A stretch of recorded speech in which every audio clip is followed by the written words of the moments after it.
I even got a mental health leave for 6 weeks. So then I could just go full time into something. Yeah. Because I was like, you can pay me. Yeah. Because I've been so efficient. I've shown up more. Now you've given me anxiety. All this to say, though, is look how much I did and went through to get out of that situation, because that's how much it was draining me to stay in that career. Do you know, when I lived in Melbourne, I had 3 jobs. Yeah, that's now, crazy. this is, they weren't part-time jobs. They were full-time, 3 full-time jobs that I was cheating the system to do. That's 120 hours a week of cheating. Yeah. So this was my day, right? And I'm saying this because I want to show you what's possible when you actually go after what the fuck you want. Yeah. Seriously. What's up, She's Not Selling Sisters? I'm back. Tashi's been doing the intros because she's way better than me, but I'm doing this one because I am so passionate about this topic. We are talking about signs and symptoms that we've normalized about being in a 9-to-5, being in an environment that no longer serves us. If you feel the Sunday scaries, if you feel anxiety handing in an annual leave request, you need to listen to this episode. I'll see you inside.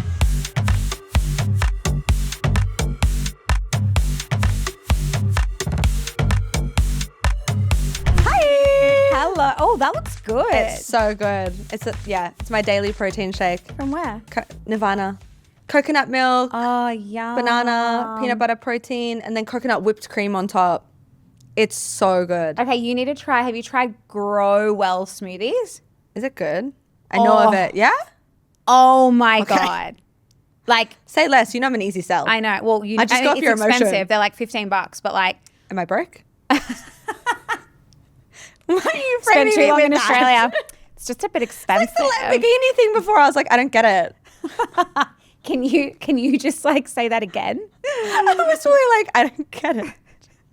No, we're not trying to spiritually bypass ego right now. No. But Anyway. like seriously, just as I just want to go on a little side quest. Being in Australia for that long actually put me into the mindset of like, this is expensive. Like, You got pulled into the collective consciousness of like that matrix frequency. And it feels heavy in Australia. It really does. It does. Yeah. That's why remember I told you I couldn't wait to get back out of Sydney. I was like, I can't do it. I know. And Sydney was actually felt lighter than Perth. Perth was like Perth is actually crazy. heavy. Yeah. Like people were at the petrol station filling up jerry cans of fuel. Yeah. So you're constantly surrounded by that, surrounded by people, talking about the price of group. And like, Feels like the end of the world. Yes.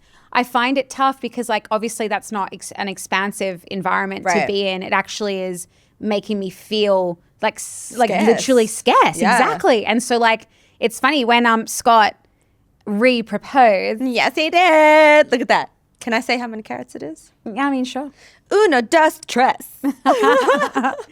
When he did that, I literally said to him, are we broke? Right. Okay. Because you were from this frequency straight away. Right. It was like we went from Australia. I literally got from Right. Australia, landed, went to Sumba. He did Right. it. And I was like thinking we're going to be on the street. Thank God Scott is such a financial rock. Oh, he is. He yeah. really is he's very masculine in that way. It's wonderful. Because when one person, one partnership is like getting sucked back into that frequency, you kind of need that anchor to come back and be like, hey, that's not our life, remember? Yeah. That was just where we were at, Yeah. but that's not you. Yeah. And this is the thing, like growth is not linear, right? Yeah. So like obviously for the majority of the time I do have an abundant mindset. Yes. But if I am for an extended period of time in a place that is making me feel more scarce, and like I will very quickly just slip down and then I come back up and then it's down, up. So majority of the time is abundant. But, also in my own family, my dad is very abundant. My mum is scarce. So it's like I'm constantly like this. It's like a bit of a yo-yo. Yeah. I think we should talk about this for this episode then, like how important it is for your environment when you're actually trying to go somewhere. Yeah. I feel like that's where we're going. I mean, that was a little side quest, but I mean, I'm happy to continue on this side quest. I think this side quest is really important because I think for women who are wanting to get into sales, they're probably a little bit stuck in these like 9-to-5 places where they're like, I want more for my life, but they're constantly surrounded with people who are like, don't forget to clock in. You're going for Friday night drinks. Let's get absolutely sloshed. Oh my God, can't believe it's Monday again. Hump Gotta start, day. right? Yep. So maybe we talk about that for women who are wanting to get into remote sales to change their life. Yeah. So I think something then, like as we can tie into this episode, signs.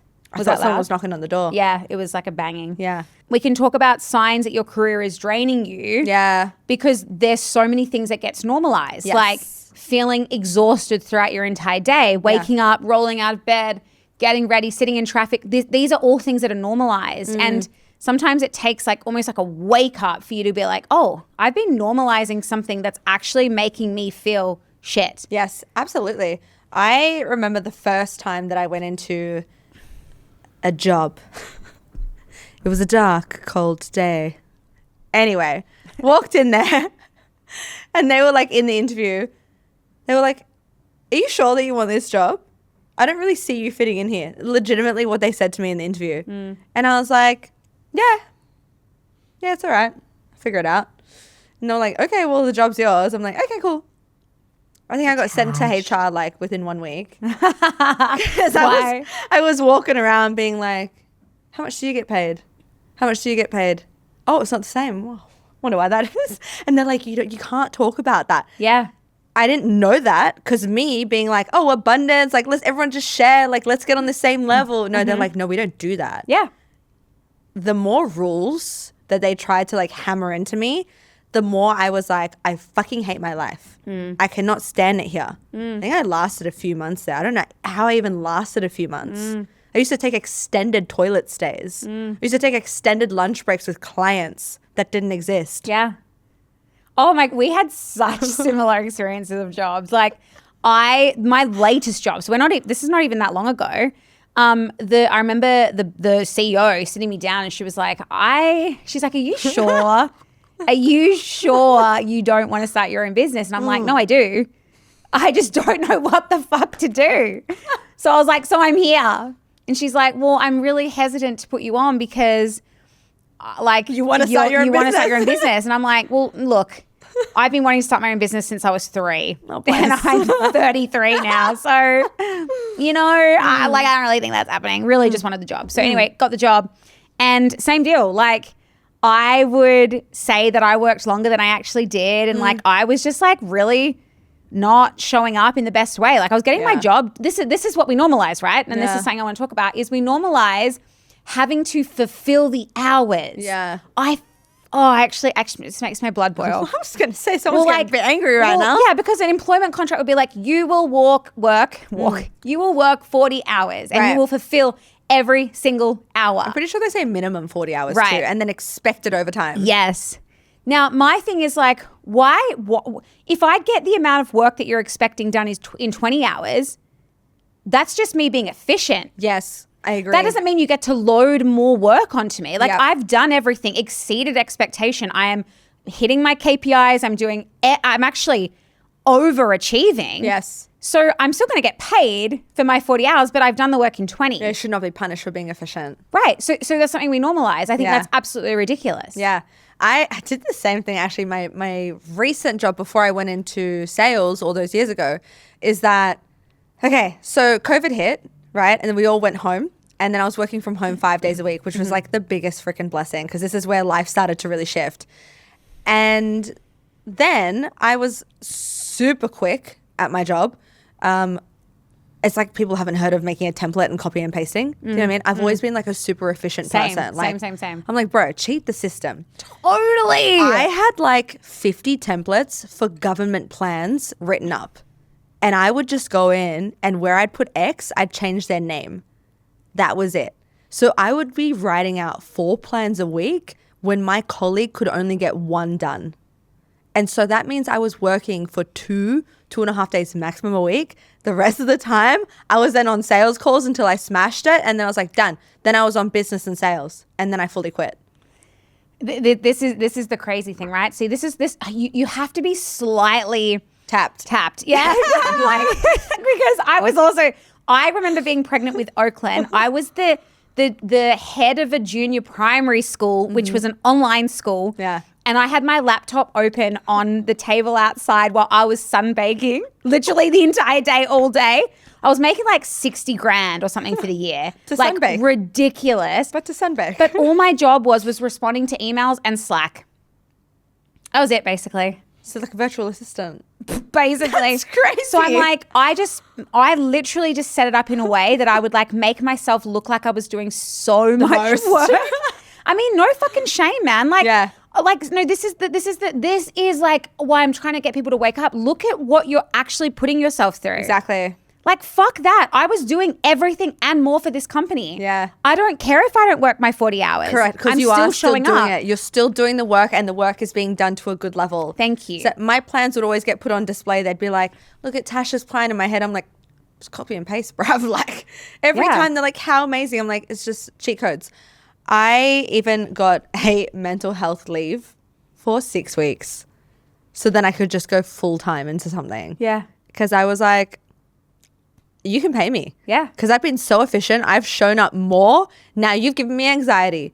All this to say though, is look how much I did and went through to get out of that situation. Because that's how much it was draining me to stay in that career. I was thinking about, what can I do?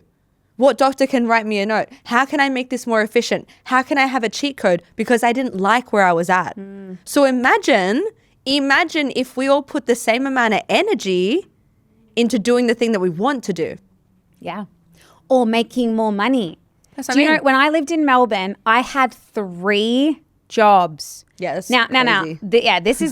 They weren't part-time jobs. They were full-time, 3 full-time jobs that I was cheating the system to do. That's 120 hours a week of cheating. Yeah. So this was my day, right? And I'm saying this because I want to show you what's possible when you actually go after what the fuck you want. Yeah. Seriously. Yep. Like, I wanted to get myself out of a shitty situation. I didn't know about like starting my own business. I didn't really have that skill set, but I did have the drive and determination to go and get what I wanted. And that was more money. Yeah. So I would start at 4:45 in the morning. I'd walk to the gym. I'd run the morning classes. Now, luckily, my husband, my boyfriend at the time, he was also running the gym. So he would like let me leave before I was supposed to leave. So I would leave, I think it was like after the second last session. So it was like 8 o'clock, jumped on a train, went into the city, started my 9 to 5, would finish early. I would be like, I'm going to take my last meetings from home. I was the head of junior school that worked online. So they were like, yeah, no worries. Jumped back on the train, would get to the afternoon sessions at the gym where I would take sales calls for a different company while we had coaches run sessions. I'm exhausted just listening to that. Oh my gosh. But it's like you did that because, like you said, you wanted to get out of a shitty situation. Yeah. And this isn't me being like, look how amazing I am. Like, I probably wasn't doing great at any of those jobs. Of course, you can't. I couldn't give 100% to any of them. But I didn't care. I was like, I don't care if I get fired. I'm just going to do this for as long as I can to make as much money as I can to then put myself in a position where I can take time off and figure out what the fuck I want to do. Yeah, that's correct. Although what you just said, you said you don't care if you get fired. I kind of want to go back to that. Yeah. Right? Because that being in that mentality already shows me that you were in a position where you were feeling drained. Yes. So what are some signs that women need to look out for when they've gotten to that point where they're like, I don't even care if I get fired? The Sunday scaries. That is not normal, guys. Yeah. The fact that we've made it a cute little term, like, I've got the Sunday scaries. No. Like, that's just the fucking, that's just a way of us keeping it normal. It's not normal. It's not normal for you to go to bed on Sunday night, literally stress out of your brain, being like, oh my God. Work starts again. Yep. That's not normal. No. That is a sign that you are drained. That is a sign that you need to do something about it. Yeah, my heart is like, I'm actually having like third-party anxiety right now for all the women who are going to be feeling this. Like, I remember that feeling so well. And just in our ad as well with Courtney being like, I'm practicing my sick voice. Planning to take sick days is a massive sign that you are in a situation that is draining you. You are trying to escape. Listen to your body. Right? Another massive one is like outgrowing the environment but staying for security. Oh, man. Security. The only thing you're securing is your early death in a coffin in the grave. This was me when I was teaching. I literally... Okay, I'm going to show you what I've always been a hustler. Like, that's just who I am. I'm actually such a hustler. Like, if someone's like, we need to hustle like 20 grand together, like I would be able to make that happen. Let's go. Right? Yeah. I'm always on Brooke's team. So I would have a class of year twos. I would have been out the night before, all night, pissed. Like, I was in my early 20s, just no idea what I was. Get to school, run the most incredible day of sessions. All the kids loved me, and I would have made myself $1,000 in isogenics because I'm messaging in between sessions. I've got the kids here being like, "Oh, can you look at my work?" And I'd be like, "Yep, so 2 good. seconds." I'm like, "Okay, yep, okay, yes, Jimmy, like that's amazing." Like, I was just able to do and hold all of that because of my drive to want more. Teaching in itself, being in the staff room, that I was completely outgrown. Like the classroom was keeping me small. It was a cage. Yeah. But I kept telling myself, and this is the scarcity coming through, if we go back to the very start, is this the fear of not having anything, of not having my secure fortnightly salary, which seems like a joke now. That coming in, it scared me so much that I allowed myself to stay in that environment that was keeping me feeling shitty. Yeah. That I had to rebel in order to actually get some sense of fulfillment. Yeah. Yeah, absolutely. I remember times feeling like that as well. When I think back, the only thing that it really was, if I can pinpoint, is just fear. Yeah. It's that absolute fear. You know that you're made for more. You know that you want to experience more. Yeah. But why do you stay in environments or careers that are draining you? Because there is that fear. But fear is also such a catalyst. Fear means, hey, my soul did actually come here to experience more. It's that expansion that seems a little bit scary. But like, fuck. On the other side of that, there's so much possibility. Yeah. And that is worth exploring. Like the first thing you have to recognize is the things that you are normalizing that shouldn't be normalized, right? Once you've done that, the fear is loud and it is going to be there and it's crippling at times. And most people actually run the other direction when they experience fear. Get yourself angry. Yeah. Literally get yourself angry. Look at all of the things that you're doing and not getting paid for. Look at everything that you are sacrificing in your life for this job. Get yourself angry because angry is a mover. Yeah. Angry is a mover. When you feel angry about something, you move. When you feel scared, you're a recluse. You want to just like hide. Shrink into yourself. Yes. Yes. So I'm a big fan of like looking at the bigger picture, but actually getting yourself to a point where you're like, oh, this is infuriating. Feel your own fire. Yes. Yes. Yes. That's it. I was like, let's go, Tony Robbins. It's a mover and a shaker. Okay, I'm going to just rattle off some real quick things to look out for besides what we've just touched on as well. So obviously listening to your body. The thing that I see a lot of women struggle with when you're staying in a career that is draining you, you'll start to see the physical effects. So gaining weight can become a security blanket. Right? Yep. All of a sudden you have all these health symptoms come out of nowhere, right?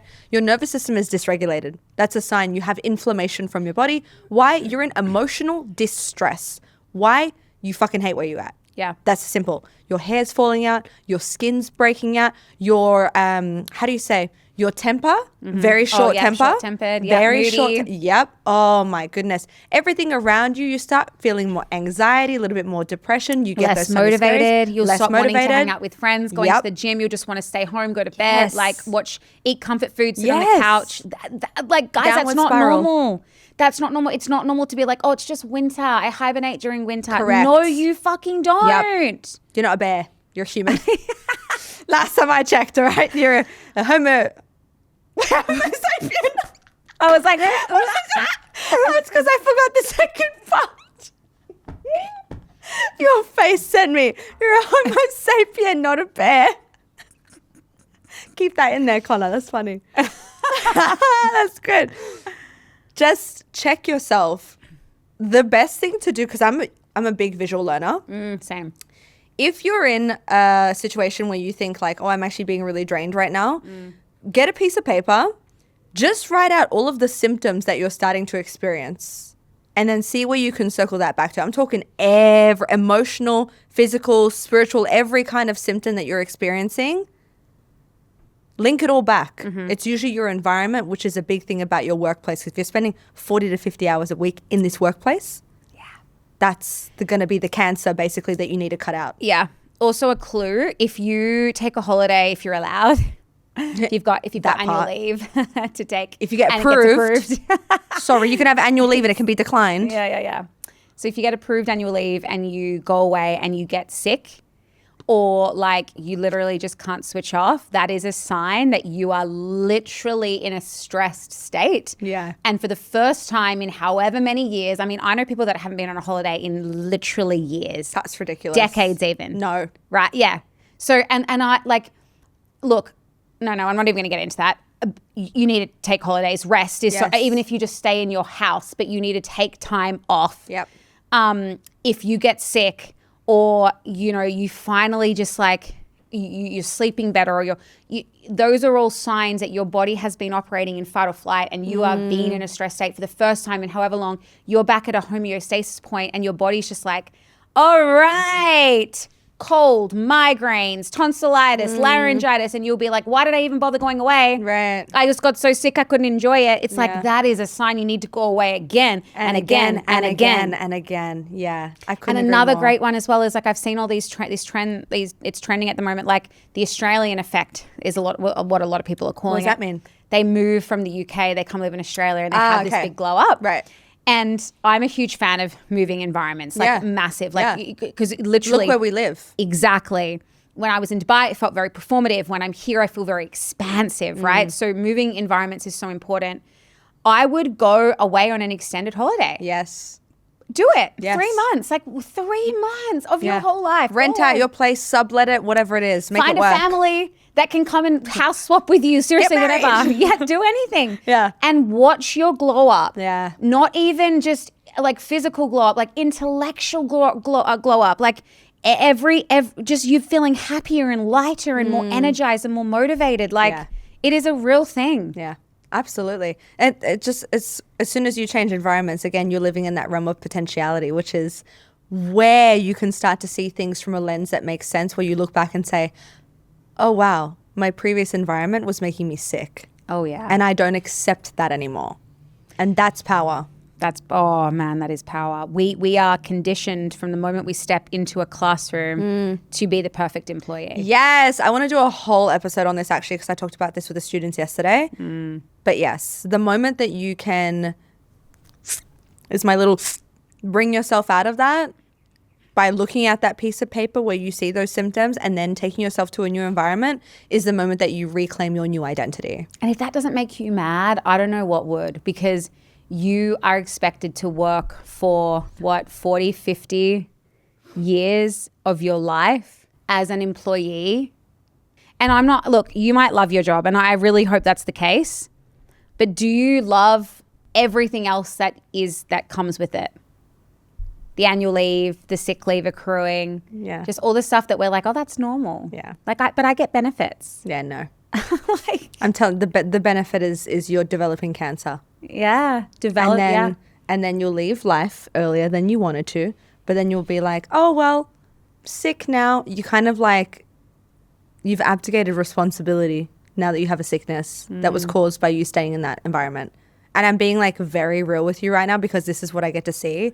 And the first account that I got to sell in with Brooke, I saw these women in their 50s, 60s, 70s being like, I just feel like I'm at the end of my life. I just have diabetes. I've just had a heart attack, blah, blah, blah. I wish I did something else with my life. You don't want to be that person. Okay. So like, listen, look at the signs now if you're in a place that's draining you, and get the fuck out.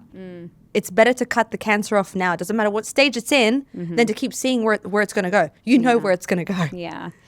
And stop feeding the identity. Like, just because you studied to become a teacher, it doesn't mean that you are a teacher. Fuck that. Fuck that like, shit. Yeah, like your identity is meant to evolve, and you were a teacher. Yeah. But you can be something else. And this is if we come back to the start again, where we'll talk about growth isn't linear.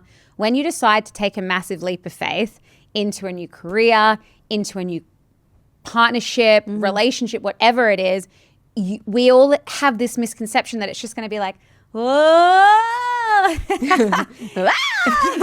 It's not. It's actually going to be messy as hell. Yes. But ultimately, your top peak is going to keep getting higher and higher and higher, because you are doing the uncomfortable thing. Keep doing the uncomfortable thing for as long as you live on planet Earth. Please keep doing uncomfortable things. Like, growth is the best thing that you can do to keep yourself evolving and not to get stuck in that identity lock of like, I am a. Yeah. I think we leave it there. That's perfect. Sunday scaries, not normal.